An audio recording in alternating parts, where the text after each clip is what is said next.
One of the biggest arguments of pro-abortion activists is that abortion is medically necessary. What's your position on that? We hear all the time how abortion, including especially late-term abortion, is necessary to save women's lives. Nothing could be further from the truth. I spent 9 years working at a tertiary medical center. I mean, there are only certain hospitals in the country that are designated to take care of the really, really high-risk pregnancies. You don't want to duplicate the effort, it's expensive. So these hospitals get referrals from the surrounding area. And Albany Medical Center in Albany, New York, where I worked, was one of them. I was faculty at the hospital for 9 years. And I saw hundreds of cases of really severe pregnancy complications, cancers, heart disease, intractable diabetes out of control, toxemia of pregnancy out of control.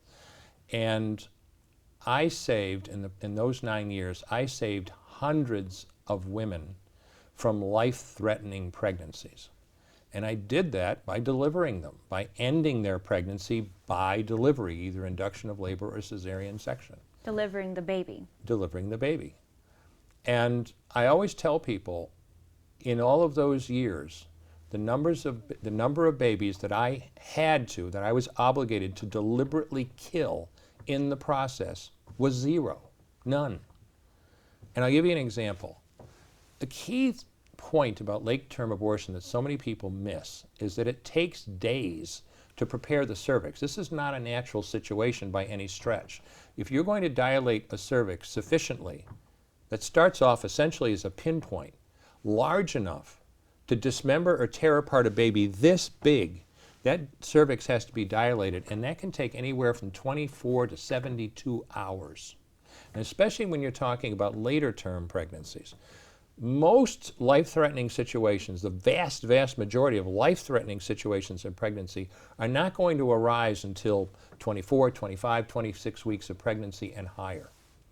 And when you're talking about that, you're talking about abortion procedures that take 2 and 3 days to prepare the cervix. And I'll give you a classic example. This is a real case.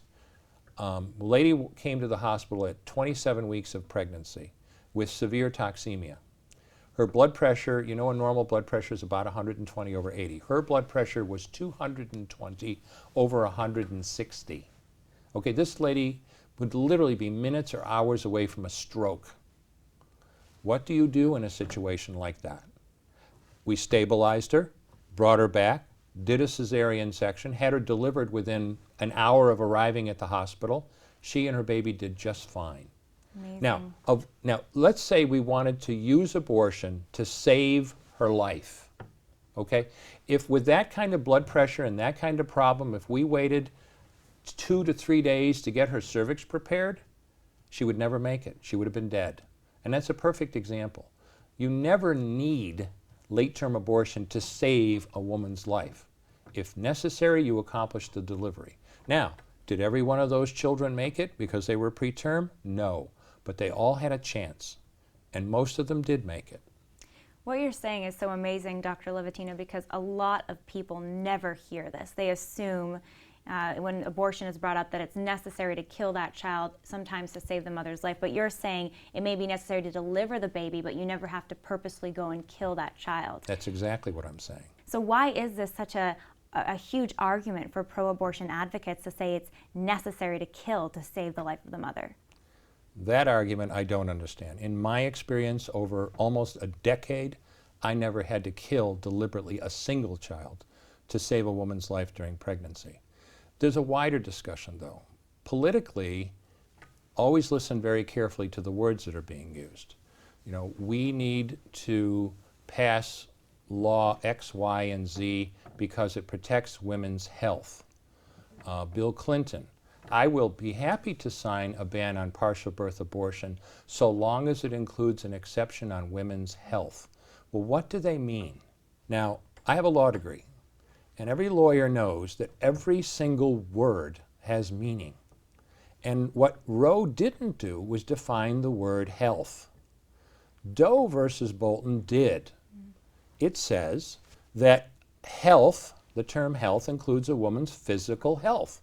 Okay, but it didn't say how badly impaired her physical health had to be for it to be a problem. It includes her mental health.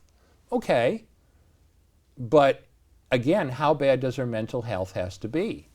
I suppose I can imagine, I never saw one, but I can imagine a case of if the woman's going to have a psychotic break because of her pregnancy, that certainly seems like a severe mental health problem.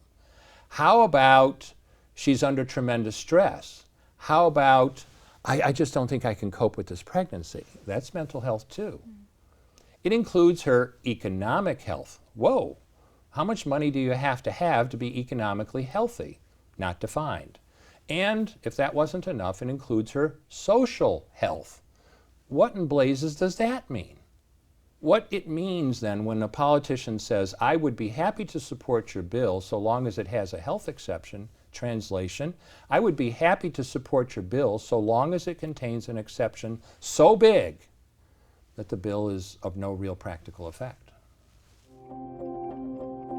I can't understand why any woman would want to have a medical abortion, and I'll explain why. No matter how abortion-minded she is, there are a lot of problems with RU46.